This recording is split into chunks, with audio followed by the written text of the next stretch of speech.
அதே போல இன்னும் முக்கியமான அதிகமான மக்களுக்கு தெரியாத அதனுடைய பொறுமதி நம்முடைய நாட்டில் பல இடங்களில் வளர்ந்து வரக்கூடிய ஒன்று காளான். அதாவது ஆங்கிலத்தில் மஷ்ரூம் என்று குறிப்பிடுவார்கள். அந்த காளானை பற்றி நபி அவர்கள் சொன்னார்கள். ஒரு தடவை நபியுடைய தோழர்களில் சிலர் அல் கம் அத்து ஜுதரியுல் அருது என்றார்கள். கூடிய ஒரு வகையான தாவரம் அல்லவாண்டு சொன்னதற்கு நபி அவர்கள் சொன்னார்கள், இல்ல இல்ல, அல் கம் அத்து மினல் மண் வ மாஉஹா ஷிஃபாஉன் லில் ஐன். இந்த காளான் இருக்கின்றதே இது மண்ணில் நின்றும் உள்ளது. அதனுடைய நீர் அது கண்ணுக்கு சுகத்தை கொடுக்கக்கூடியது.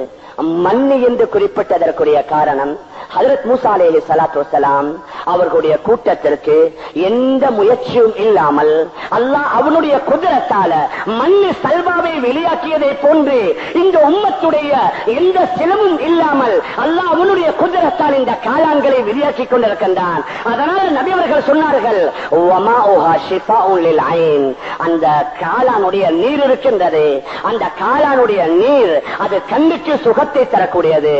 நபி அவர்களுடைய சொல்ல சஹாபாக்கள் செயல் ரீதியாக அனுபவத்தின் மூலமாக செய்து பார்த்தார்கள். ஹஜ்ரத் அபூ ஹுரைரா ரலியல்லாஹு அன்ஹு அறிவிக்கின்றார்கள், என்னுடைய வீட்டில் ஒரு அடிமை பெண் இருந்தா, அவளுடைய கண்ணில் ஒரே கண்ணீர் வடிந்து கொண்டே இருக்கும்.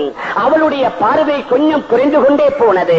நபியுடைய இந்த ஹதீஸை வைத்து நான் ஒரு 5 காளான்கள் அல்லது 7 காளான்களை எடுத்து அதை பிழிந்து அதில் உள்ள நீரை ஒரு சிறிய போத்தலிலே அடைத்து வைத்து ஒவ்வொரு நாளும் அந்த அடிமை பெண்ணுடைய கண்ணில் ஊற்றி வந்தேன். சில நாட்கள் கூட கலியல்ல, அவள் பூரண சுகமடைந்து விட்டாள். அவளுடைய கண்ணிலிருந்து வரக்கூடிய வழியக்கூடிய நீர் நின்று விட்டது. அவள் பார்வையுடையவளாக மாறிவிட்டார். இந்த நபியுடைய ஹதீஸை அறிவிக்கக்கூடிய பல அதாவது ஹதீஸ்களை வல்லுநர்கள் அவர்கள் தன்னுடைய அனுபவத்தை வைத்து கூறுகின்றார்கள். இந்த நபியுடைய ஹதீஸை நம்பி முற்றிலுமாக குருடர்கள், கண் பார்வை 100க்கு 100 சென்றவர்கள் இந்த காளான்களை எடுத்து அதனுடைய நீரை அவருடைய கண்களில் ஊற்றியதனால அவர்களுக்கு முழுமையான சுகம் கிடைத்திருப்பதாக எழுதுகின்றார்கள்.